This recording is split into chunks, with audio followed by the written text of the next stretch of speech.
Have you ever tasted the bitter truth hidden beneath borrowed strength? To depend on another is to shackle your soul to the fragility of human promises, a currency that inflates and deflates with their fleeting whims. Support, they say, is a virtue. But have you not seen how easily the scaffolding collapses the moment you lean too heavily? The world thrives on the illusion of solidarity, yet beneath it lies the stark reality: most will lend you their hand only when it costs them nothing. Imagine the universe in its ceaseless expanse, stars shining not because they borrow light, but because they burn fiercely and independently. Such is the essence of true existence, self-contained, untethered, complete. To depend on others is to turn your fire into a flicker, dimmed by the shadows of external approval. They may cheer for you today, but what of tomorrow, when their cheers turn into silence, their presence into absence? The applause of others is a fleeting echo, incapable of sustaining the symphony of your life. Dependency is a velvet chain, soft to the touch but unyielding in its restraint.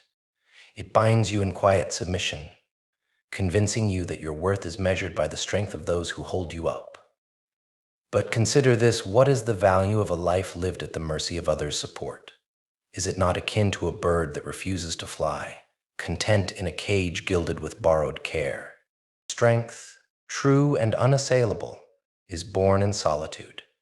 It is forged in the crucible of self-discovery, where the fire burns not for the world's approval, but for its own sake.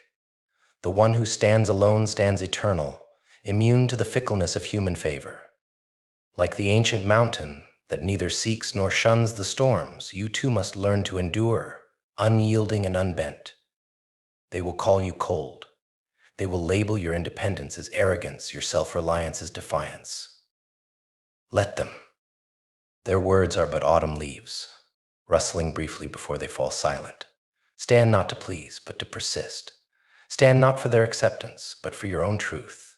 In this life you must be both the sculptor and the stone, carving yourself into a monument of unshakable resolve. And when they withdraw their support, as they inevitably will, you will not crumble. Instead, you will rise higher, unbound by the weight of their expectations. You will walk a path they dare not tread, a path where your steps are your own, your victories untainted by the debts of gratitude. Let your silence in their absence be deafening, your strength without them be blinding. So step into your solitude with the grace of one who knows their worth. Do not plead for their support or mourn its loss. Build your life as the sun builds the day, not with permission, but with power. Be a force unto yourself, a universe contained, unbroken, and untamed. And if this reflection stirs something within you, let it be the beginning of a journey not toward others, but into yourself.